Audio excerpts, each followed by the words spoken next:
Hoje é o culto do amigo, né? Amém? Tá ligado? Sempre que eu venho aqui, sempre que eu chego a este lugar aqui, eu sempre fico muito nervoso. Eu começo a bater palmas com os joelhos.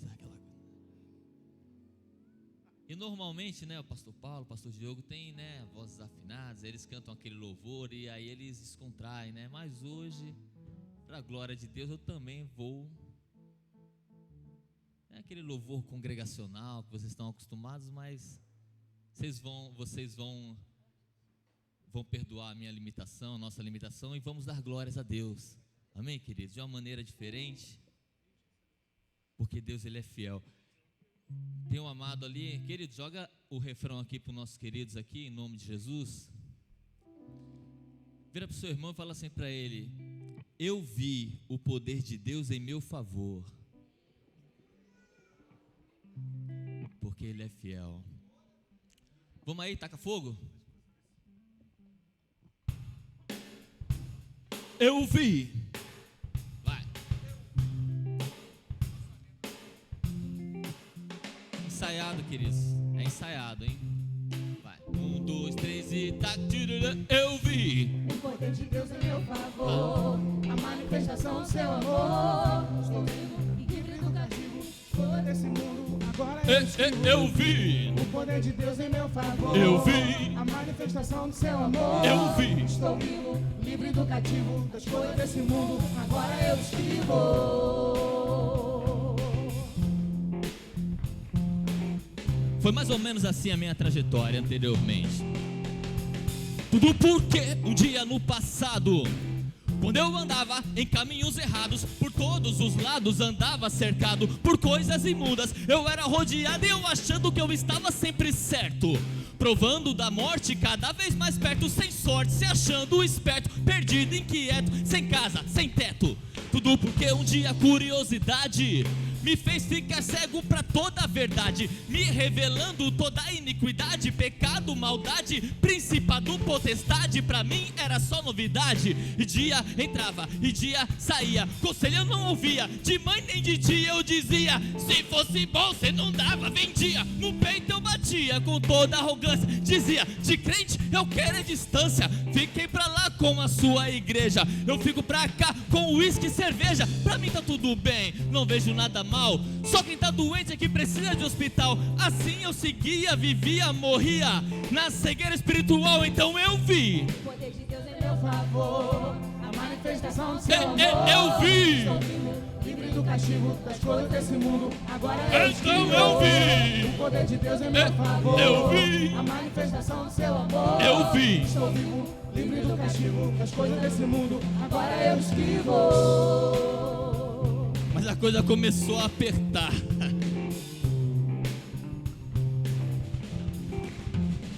E mais o tempo foi passando, as coisas foram mudando. Quando eu percebi eu já estava desandando, o fôlego faltando mandava mais uma dose.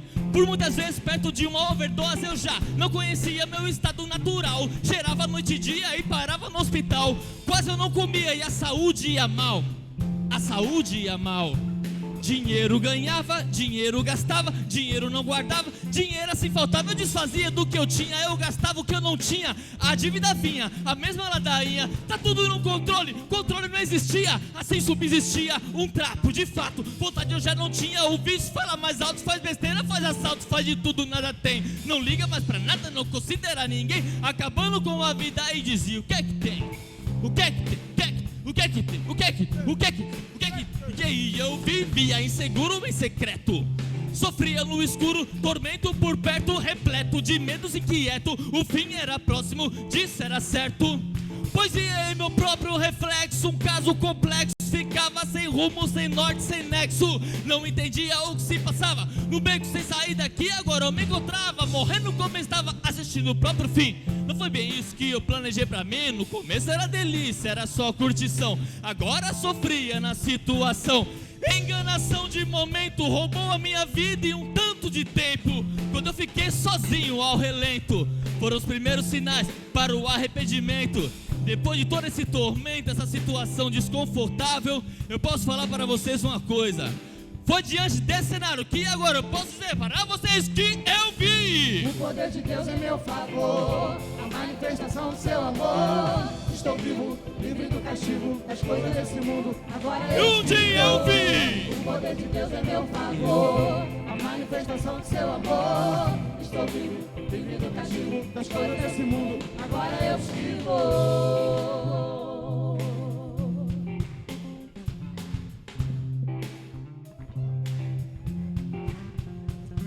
Sofrendo como eu estava, tão amargurado, um péssimo estado, decepcionado, imaginando o quanto no jaz do maligno eu fui enganado. Foi então que eu fui consolado, a mão de Deus se estendeu na lama do pecado, e de lá bem eu fui retirado. Eu fui colocado no lugar abençoado, remido e lavado pelo sangue do Cordeiro, que por mim foi açoitado, humilhado, cuspido e crucificado. Logo eu me vi salvo e recuperado, o coração quebrantado, eu fui batizado na obra de Deus, então fui colocado, honrado. Dia após dia se via que agora eu vivia, Jesus caminhava ao meu lado, a metamorfose foi notória. Todo o meu passado ficou só na história, pois agora mudou a história pra glória de Deus, que eu digo só vitória. Revigora o meu ser, exalta o caído, oleiro faz vaso de caco moído, alivia o sofrido, sara a ferida, expulsa a morte, traz nova vida. Ele cura, salva, batiza, o sonho perdido o Senhor realiza. Ele nos purifica, desata os nós. Se Deus é por nós, quem será contra nós? Agindo Deus, quem impedirá? O Senhor é meu pastor e nada me faltará. Ainda que uma mãe pode seu filho deixar, mas Deus é fiel, nunca vai te abandonar. Por isso eu digo à Santa Igreja, o que eu fui e o que eu sou com Jesus. Ora veja, digo e afirmo a todos vocês que o derrotado, o caído, pisado, pobre, coitado, diabo, na minha vida você perdeu mais uma vez. Você perdeu mais uma vez e eu vi. O poder de Deus é meu favor, a manifestação do seu amor. Eu vi. Livre do castigo, das coisas desse mundo. Agora eu esquivo. Eu vi. O poder de Deus é meu favor. Eu vi. A manifestação do seu amor. Estou vivo, livre do castigo, das coisas desse mundo. Agora eu esquivo. Agora eu esquivo. Agora eu esquivo.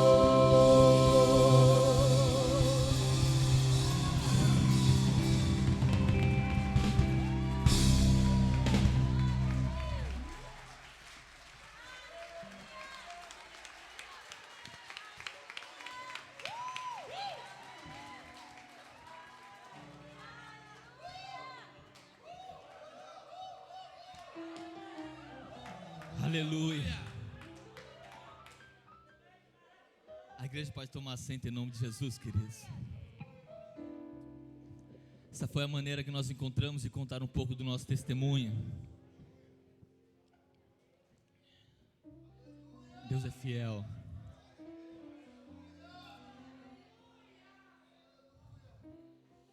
Sabe, queridos, essa música fala sobre a minha vida. Eu falo em primeira pessoa porque isso aí foi eu que escrevi, o que eu vivi. E nós somos frutos de uma ação intercessória, para que hoje eu pudesse estar aqui servindo ao Deus, pela misericórdia dele, como pastor, auxiliando nessa igreja. Um dia teve uma senhora que ela viu o filho que ela pariu, ela viu o filho que ela amamentou, o filho que ela cuidou, que ela trocou fralda, que ela deu carinho, o filho que ela educou. Ela olhou e viu aquele filho perdido na droga, viciado, caído, carente.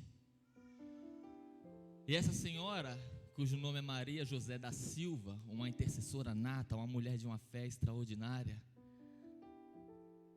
ela colocou um propósito diante de Deus.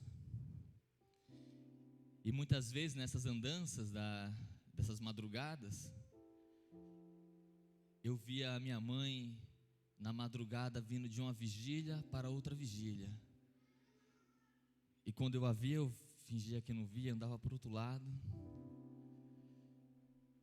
E aí ela foi aquele amigo inoportuno, ela ficou batendo tanto lá. Pai, olha lá, meu Deus. Ela ficou batendo tanto, insistiu tanto, que Jesus falou, eu vou ter que dar um jeito na vida desse garoto aí. Só que aí ele virou tudo de ponta cabeça para depois colocar tudo no lugar certo, que foi difícil. Mas, para a glória de Deus, nós estamos aqui, amém? Sabe por quê? Porque Ele nos ama. Ele tem interesse na nossa salvação. Ele tem interesse na nossa comunhão. Possam abrir conosco, amados, as vossas Bíblias no Evangelho de Jesus Cristo, segundo escreveu João,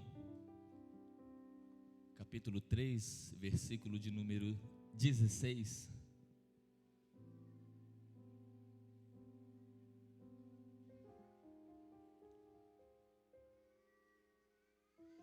Porque hoje é o culto do amigo, amém?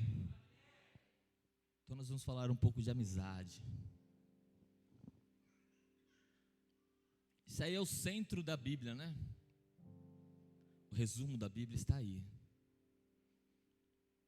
Porque Deus amou o mundo de tal maneira que deu seu Filho unigênito, para que todo aquele que nele crer não pereça, mas tenha a vida eterna. Amém? Culto do amigo, nós precisamos definir o que é ser amigo. E eu gosto, não sou nenhum formado em letras, nada, mas eu gosto da etimologia, porque ela nos ajuda a compreender. Quando você compreende da onde que partiu aquela palavra, você compreende melhor o contexto, qualquer contexto que ela esteja inserido. E essa palavra amigo, ela é oriunda do latim, que é amicus. Não tem nem outra composição, é só essa mesmo, não tem nem outra palavra que junta, né? E amicus, ou amigo, simplesmente, pura e simplesmente, é um conceito muito simples de entender. É aquele que ama, é o que pratica amor. Aquele que ama é amigo. Diferente, por exemplo, de colega. Colega já é uma palavra que foi composta, que na sua raiz ela quer dizer, é aqueles que foram eleitos para estarem juntos. Então na sua turma tem pessoas que estão lá, mas vocês foram eleitos por alguma maneira para estarem juntos. Então são colegas de turma, colegas de trabalho. A vida escolheu e os colocou ali. Mas amigos não, amigo escolhe amar. O amigo escolhe amar. E nós vamos lá em 1 Coríntios, capítulo de número 13, estender o conceito de amor. Não é verdade? Nós vamos ler aqui capítulo 13, versículo 4 até o 7, que diz: o amor é sofredor, o amor é benigno, o amor não é invejoso, o amor não trata com leviandade, não se ensoberbece, não trata com indecência, não busca os seus interesses, não se irrita, não suspeita mal, não folga com a injustiça, porém folga com a verdade. Tudo sofre, tudo crê, tudo espera, tudo suporta. Então o amigo, queridos, de verdade, ele tem que praticar esses conceitos que estão aqui em 1 Coríntios capítulo 13. Esses versículos vão dizer se aquela pessoa tem amor ou não, se aquela pessoa é um amigo de verdade ou não, porque o seu amigo pode ser a sua mãe, o seu pai, o seu irmão, o seu cônjuge, aquela pessoa que convive com você diariamente. Todos esses vão e podem ser nossos amigos, porque a prerrogativa de ser amigo é amar. E nós lemos aqui que Deus, Ele amou o mundo, onde todos estamos inseridos, ou estávamos inseridos até sermos resgatados com Ele, já não fazemos mais parte do mundo, mas fazemos parte de um reino celestial. Mas Deus olhou para este mundo e amou. Ele praticou esses preceitos de 1 Coríntios capítulo 13, Ele amou de tal maneira que Ele entregou o seu Filho único. E agora essa entrega, por que dessa entrega? Por que Ele tem que entregar? Aí nós temos que voltar ao conceito do que houve para que tivesse essa necessidade da entrega. Porque o ser humano lá atrás no Éden, Deus estava o amando e se relacionando com ele. Mas o oposto de amizade é inimizade. Inimizade é tão simples quanto amizade. Se a amizade é o fato, o efeito de amar, inimizade é simplesmente o fato, o efeito de não amar. Então o homem tinha comunhão com Deus que o criou e o amava, tinha relacionamento com ele, mas ele preferiu romper este relacionamento com aquele que o ama, para começar a se relacionar com aquele que não o ama, automaticamente o seu inimigo, que tem nome, sobrenome e endereço. O endereço dele é o destino, é o inferno. O nome dele é o Satanás. Ele é o nosso inimigo. Então, ele quer dizer o quê? Ele é aquele que não nos ama, nunca vai nos amar e não há possibilidade de amor nele. Ele não tem como amar ninguém. Então, ele é o inimigo. O inimigo nato, o original. Ele é o inimigo de tudo, porque ele não ama nada. E Deus, ele é o amigo de tudo, porque ele ama a todos. E aí o ser humano acaba a amizade com um amigo e começa uma amizade com um inimigo. Mas como isso? Porque você, se é meu amigo e me ama, você permanece amigo, você não muda. Mas se eu tenho você como amigo e passo a não te amar, eu me torno seu inimigo. Mas isso não faz de você meu inimigo, você continua me amando. Isso aconteceu, sabe com quem, queridos? Com um dos 12, chamado Judas. Prestem atenção, Jesus estava lá com seus discípulos no Getsêmani, pronto para ser entregue. E aí vem um dos seus discípulos com os soldados romanos. E o Evangelho de Jesus, segundo escreveu Mateus, capítulo 26, no versículo 50, Jesus vai olhar para ele e vai falar: porém Jesus lhe disse: amigo, a que viestes? Então, aproximando-se, lançaram mão de Jesus e prenderam-no.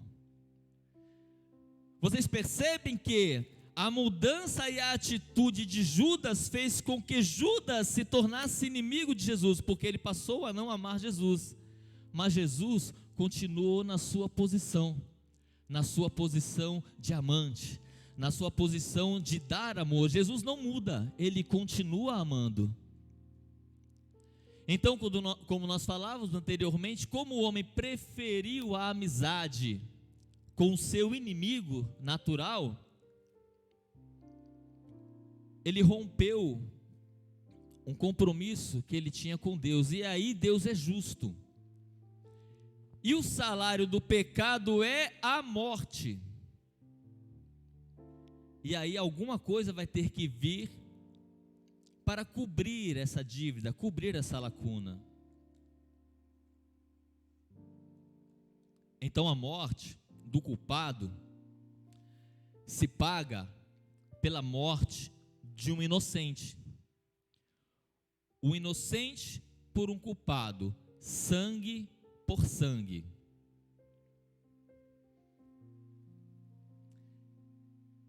E aí lá no Gênesis, que é o livro do princípio, nós não vamos ver uma instituição de sacrifício, mas nós vamos ver a prática de um sacrifício, porque quando nós olhamos para as ofertas de Abel e de Caim, percebe-se que Caim sabia do que se tratava a oferta que Deus estava esperando, e ele escolheu ofertar algo ao seu bel prazer.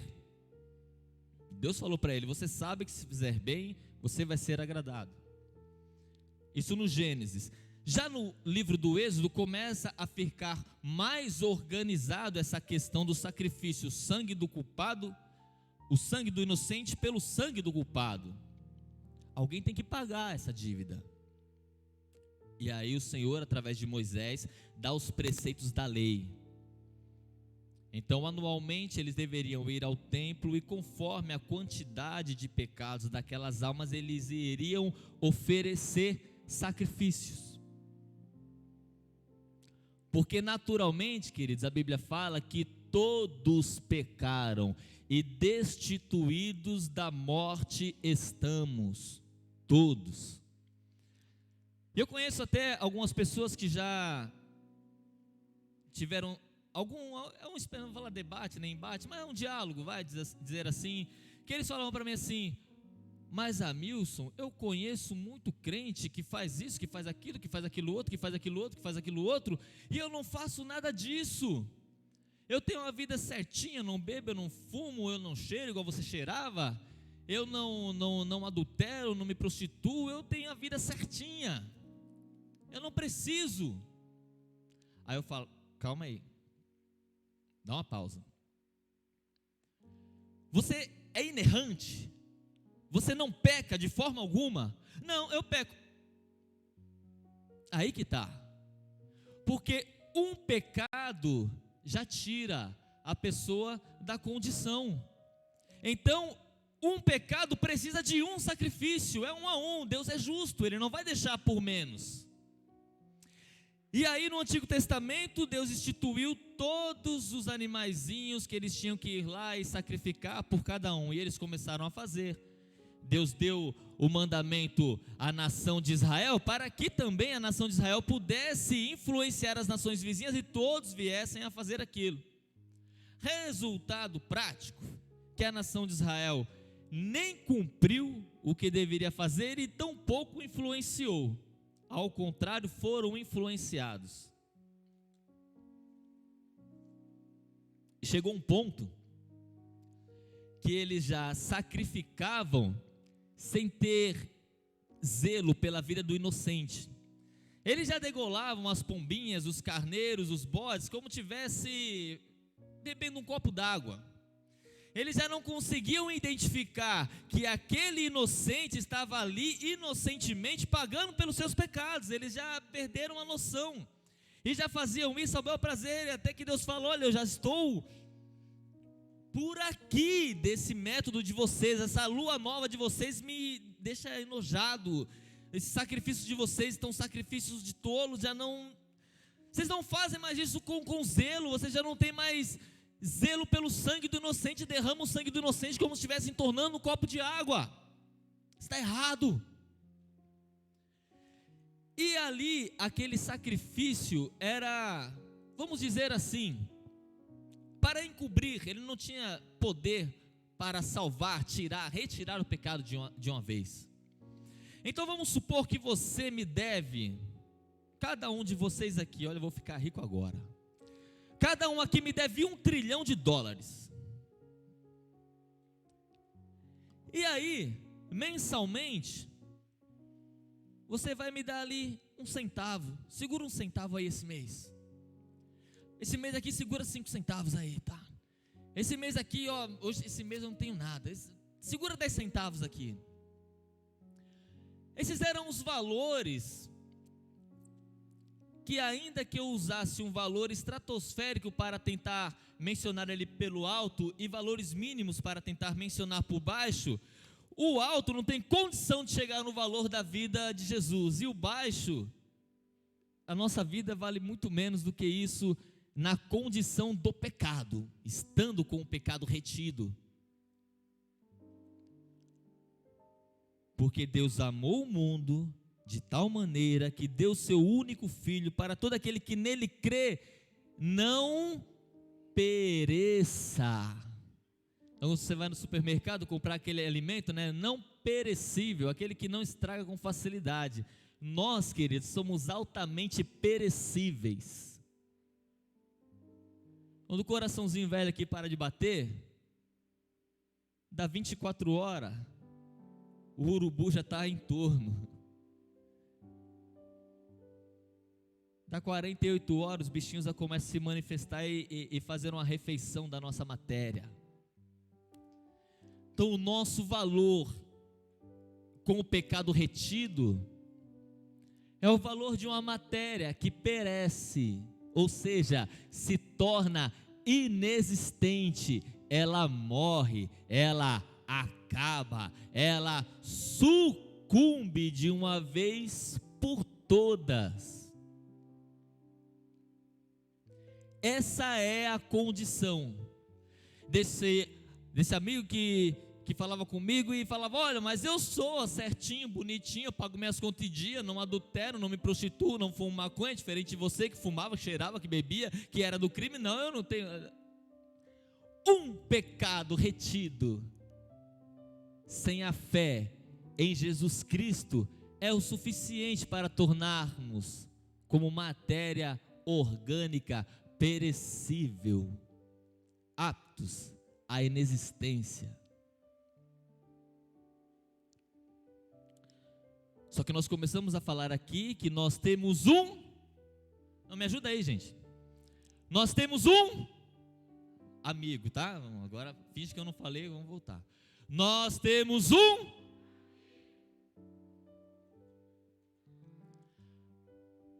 Lembra do conceito de amizade em 1 Coríntios? O que acontece é que esse amigo não está feliz em te ver nessa condição. Esse amigo não ficou feliz em ver Adão trocar a amizade com Deus pela amizade com o diabo. Ele não ficou feliz porque ele nos ama. O diabo, esse está deitando e rolando. Quando ele vê um Covid desse aí matando um monte de gente que não conhece o Senhor, o diabo fica todo alegre. Mas Jesus não. Por quê? Porque ele nos ama. O prazer dele está na nossa vida, e ele veio para que tenhamos vida, e para que tenhamos vida com abundância. É muita vida junto. Agora, com o diabo, é muita morte junto. Essa é a diferença do relacionamento. A gente escolher se relacionar com o nosso amigo natural, o arqui-amigo, o primor da amizade, a amizade in natura, aquele que quer te amar de qualquer maneira, quer ter você com ele pela eternidade, ou se relacionar com o inimigo. O inimigo, que tem por nome diabo, adversário, Satanás, destruidor, que tem um propósito, ele veio tão somente para matar, roubar e destruir, e o Senhor Jesus veio justamente para desfazer as obras do diabo. Agora eu deixei um ponto aqui para que vocês possam decidir. O diabo veio para matar, roubar e destruir. Ele mata, rouba e destrói com eficácia, porque ele é profissional. Ele está aí muito antes de qualquer ser humano estar na terra, ele já estava. E ele sabe fazer o papel dele como ninguém. O bicho é profissional. Só para dar um elogio ao diabo, o homem é trabalhador. Não cansa, incansável, ele está ali toda hora. Hoje eu vou matar, roubar, destruir, matar, roubar, destruir, vou matar, roubar, destruir. A vida dele é essa: matar, roubar, destruir. Pronto, ele não ama ninguém. Tudo que é morte ele gosta. Aí Jesus veio para desfazer as obras do diabo. Então, onde era matar é vida, onde era roubar é restituição, onde era destruir é construir. Ele veio para desfazer.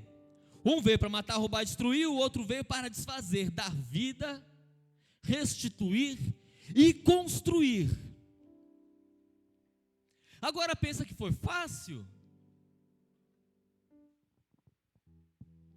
Fácil para mim estar aqui de banho tomado, com o microfone na mão, pregando com ar-condicionado. Isso é fácil. Fácil é para vocês. Estão sentados aí numa cadeira, confortáveis, no ar-condicionado, escutando um som bem equalizado pelo nosso amado Rodolfo, sonoplasta dessa igreja. Para nós está ótimo, está lindo, está fácil. Está muito fácil. Mas para Jesus não foi fácil não, tá? Porque Ele te ama, porque Ele quer estar com você na eternidade, porque o desejo dele é ter comunhão com você para sempre. O sanguinho lá dos bodes, dos carneiros, era só para encobrir e tinha só o efeito de pagar, como vamos dizer assim hoje, aquele mínimo do cartão, só para pagar os juros e a rolagem da dívida, não pagava nada do principal, nada. Mas era o sangue de bode, era o sangue de ovelha, era o sangue de pomba, aí também estava fácil, né? Os animaizinhos, criaturas, nascem naturalmente, vai lá, degola, sangra e está fácil. Aí Jesus está olhando e está vendo o povo lá, que já não está entendendo mais nada da importância do sacrifício, está matando os bichinhos como se não estivesse matando nada, está sacrificando uma ovelha, colocando o sangue da ovelha em expiação para o seu próprio sangue, as suas próprias culpas, quando nós vemos uma barata e pisamos nela, está assim. Aí ele fala, vai ter que haver uma intervenção. Aí há uma intervenção divina. Deus está lá, na eternidade, na glória, é um ser imensurável. Só esse imensurável já não tem mais como a nossa mente dar tilt, ela breca, trava. Um ser imensurável, como é que a gente vai ir? Imensurável, acabou. Mas ele está lá, na plenitude da sua glória, regendo o universo, os planetas, galáxias, vidas, seres, tudo, ele está lá regendo, com maestria regendo. Aí ele olha aqui e fala, meu amigo está lá morrendo, meu amigo está lá caído, minha amiga está lá perecendo, vai perecer, vai passar a eternidade com o Satanás sujo, podre, encardido, nojento, sujo, que na minha vida você perdeu mais uma vez. Eu vou fazer alguma coisa, está lá Deus, do alto da sua glória. Aí, pela intervenção do Espírito Santo, ele vai lá e brota no útero de uma mulher. Imagina um Deus imensurável. Agora, ele é um embrião em um útero.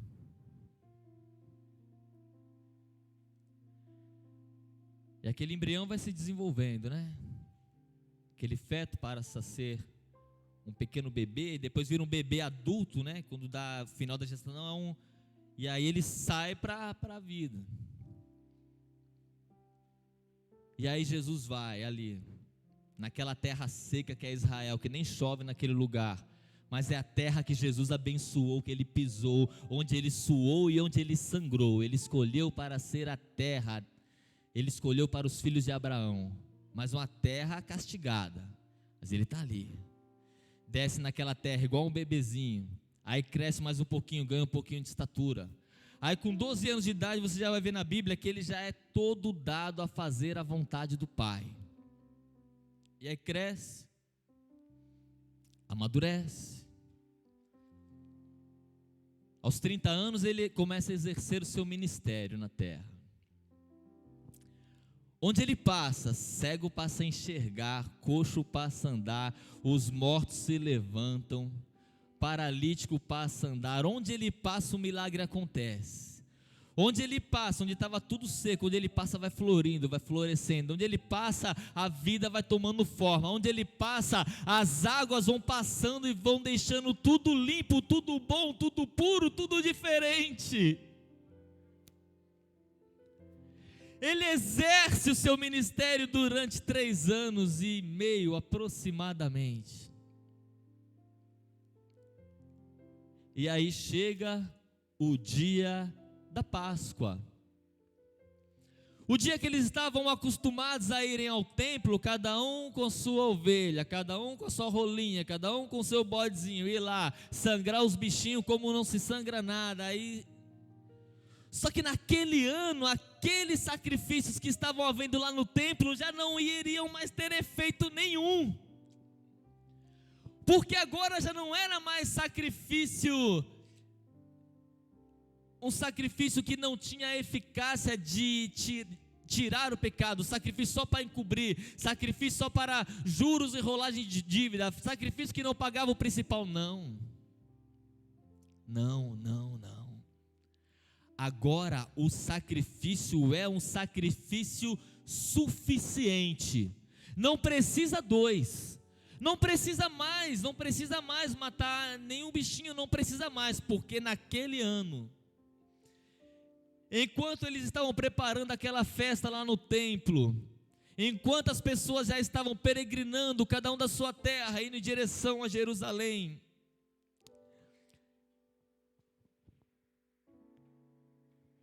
ele estava em um lugar chamado Getsêmani, orando. Ele estava observando o tipo de morte que ele ia ter. Em algum momento daquela oração ele está ajoelhado. A angústia que vem de dentro dele é tão grande, tão grande, tão grande, pelo que ele já sabia que iria passar, que o suor dele começa a se misturar com sangue, ele começa a suar sangue. Porque neste momento ele está olhando, ele já está vendo o chicote dos romanos batendo nas costas deles e arrancando lascas de pele. Ele já está vendo aqueles soldados romanos, cada um com 2 metros de altura e 3 metros de largura, cada um dando um soco bem dado na sua face, cada um dando um tapa bem dado na sua face, de um lado e de outro, cada um cuspindo a sua face, cada um arrancando as suas roupas e o expondo a pior vergonha que um ser humano poderia passar na terra. Ele estava ali orando, e já estava vendo tudo isso acontecer. Ele fala: Pai, se for possível, você passa de mim esse cálice, mas de toda maneira não seja feita a minha vontade, mas seja a sua. A vontade do amigo, a vontade de resgatar, a vontade de propiciar algo para que nós pudéssemos ter comunhão com Ele eterna. E ele suou sangue, a angústia que ele estava, mas ele precisa levantar e continuar, porque ele veio para fazer uma missão. E o seu amigo de verdade não corre da missão não, tá? De repente você tem vários amigos aí que na hora do aperto cada um meteu o pé para um lado, na hora do aperto cada um, não é comigo. Amigo, que amigo?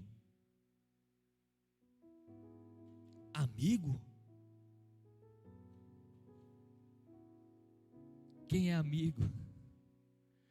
Amigo é ele, queridos, que levantou daquele jardim.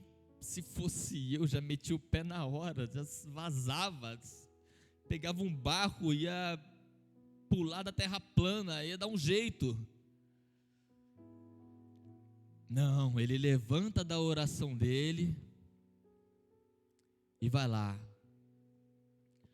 Aí chega o abençoado que o vende por 30 moedas de prata. Ele olha e fala: amigo, o que é que você veio fazer? Sabe o que acontece, queridos? O amigo, ele se encaixa aqui, ele não busca os seus próprios interesses. Jesus não estava ali interessado nele, ele estava interessado em Judas, que acabara de o trair. Jesus estava morrendo ali naquela cruz também pela vida de Judas. O problema é que a Bíblia vai dizer que Judas se precipitou, né? Ele foi a um precipício, há relatos da morte dele, mas o que eu acho importante é isso, que a Bíblia fala que ele se precipitou, ele se jogou no precipício, mas essa palavra se precipitou já nos dá um entendimento. Se ele tivesse parado, fiz besteira, Jesus me perdoa, pronto, ele estava salvo, porque Jesus não deixou de ser amigo dele porque ele traiu Jesus. Jesus, o amigo de verdade, ele se mantém na posição. Ele veio para te salvar, ele vai te salvar, ele vai fazer de tudo o que for para te salvar. Agora cabe a nós. Porque foi fácil? Não foi fácil.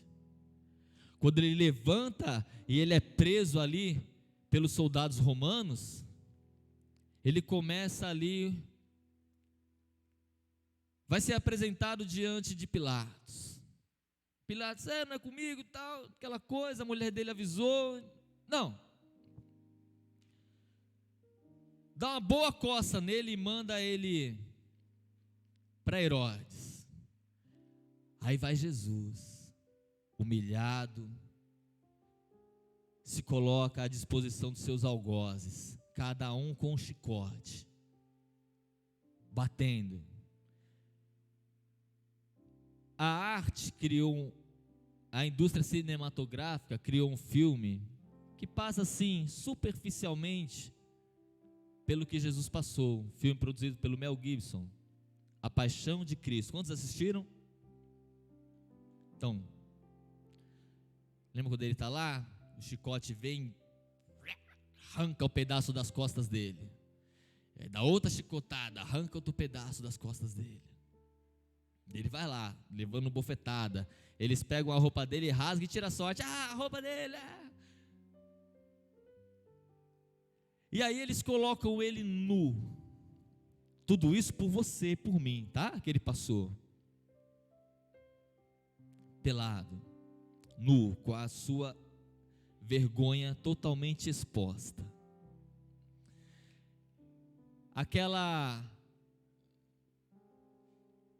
A via sacra, ela tem um nome, Via Dolorosa. Aquela Via Dolorosa não era assim um lugar longínquo, era como se hoje em dia fôssemos passar pela Amaral Peixoto. Era um lugar comercial, um lugar altamente transitado por pessoas, onde tinha o comércio. Era como se ele estivesse pelado na Amaral Peixoto, carregando uma cruz, sendo humilhado. Isso sem dever nada, isso só porque Ele te ama,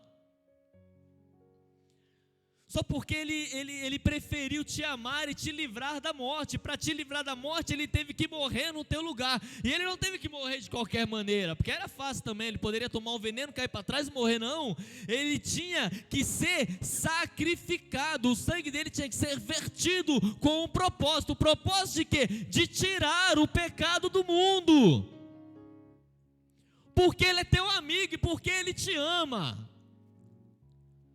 E aí ele passa aquela via dolorosa,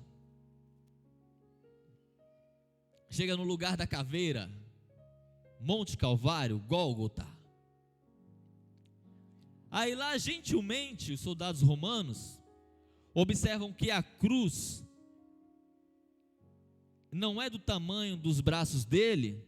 O braço dele é menor. Sabe por quê o braço dele é menor? Deixa eu te dar uma notícia. Porque aquela cruz não era para ele, não, era para você que tem um bração grandão. Aquela cruz não era para ele. Aí eles veem que o braço dele não alcança a estaca, e gentilmente eles deslocam o braço de Jesus. Deslocam, não quebra, desloca. Aí gentilmente, com a marreta, eles pegam um preguinho assim desse tamanho, um preguinho do tamanho desse microfone. Eles pegam gentilmente com a marreta leve de 5 quilos,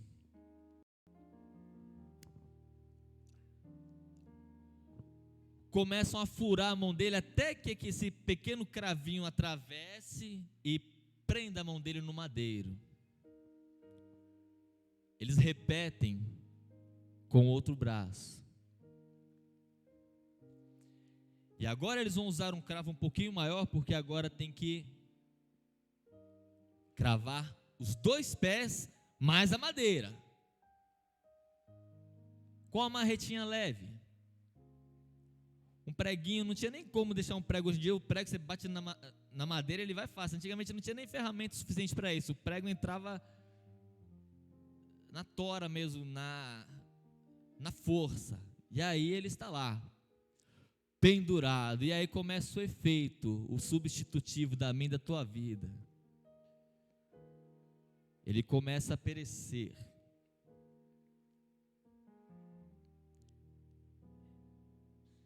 E aí eles começam a tirar sorte da vida deles. Aí o amigo, as pessoas estão falando, zoando com a cara dele, rindo da cara dele, fala: Pai, perdoa eles. Jesus está falando ali para eles: Pai, salva eles também. Ele olha para o lado, o outro está zombando. Aí tem um que não está zombando e fala: me recebe lá no teu reino ainda hoje. Você vai estar comigo no paraíso. Eu estou lá, meu irmão, com a minha mão cravada naquela cruz. Ah, Jesus da glória. Mas Ele não, Ele veio porque Ele te ama. Ele fez tudo isso porque Ele te ama. Enquanto Ele estava aqui na terra, Ele estava trabalhando para salvar. Salvou o ladrão da cruz, orou pelos que estavam escarnecendo por Ele. Até que, passado um tempo, verificam que Ele estava já morto. Neste momento, queridos, todo aquele ritual lá no templo de Jerusalém já não vale mais de nada. Agora foi feito um sacrifício único e suficiente para que todos nós, possamos acessar a vida. E aí existe uma senha, tá? Porque Deus amou o mundo, exerceu amizade comigo e com você, de uma tal maneira, esse tal não dá para explicar, que Ele deu o seu único filho, agora olha a senha, para todo aquele que nele crê. Vou usar uma palavra aqui mais contemporânea, ao invés de pereça. Para todo aquele que nele crê, não morra. Não morra, e não é uma morte biológica, é uma morte espiritual. Não morra eternamente. Essa morte aqui é fazer companhia para o inimigo lá no inferno. Tem coisas que tem que falar sem rodeios, porque aí o Espírito Santo vai trabalhando nos corações, mas a fé vem pelo ouvir, e ouvir pela palavra de Deus. É o que nós estamos fazendo aqui.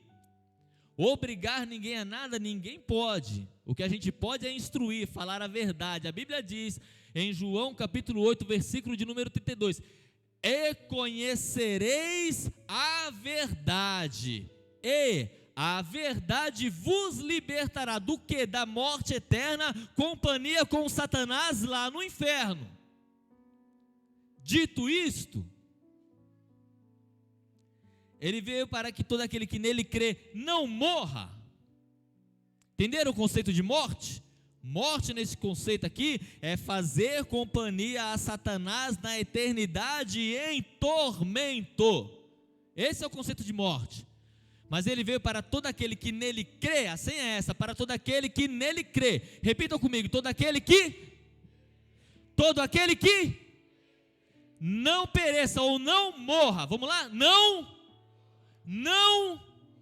mas ao invés disso, tenha a vida eterna. Aí acabou a mensagem, eu não tenho mais o que pregar aqui. Tem mais o que pregar. É uma escolha, uma decisão. Quiser contestar a Bíblia, aí já é outros 500. Aí, como diz a minha mãe: tá bom, você está certo, a Bíblia está errada. A verdade é essa aqui, é nua e crua. Ele está oferecendo uma vida eterna, porque Ele te ama, Ele exerce amizade com você. Ele está te oferecendo o livramento de uma morte eterna, ou seja, a eternidade em tormento. É isso que Ele está oferecendo, mas precisa de uma senha: todo aquele que nele crê. Quantos aqui já creem? Dá um glória e levanta a mão.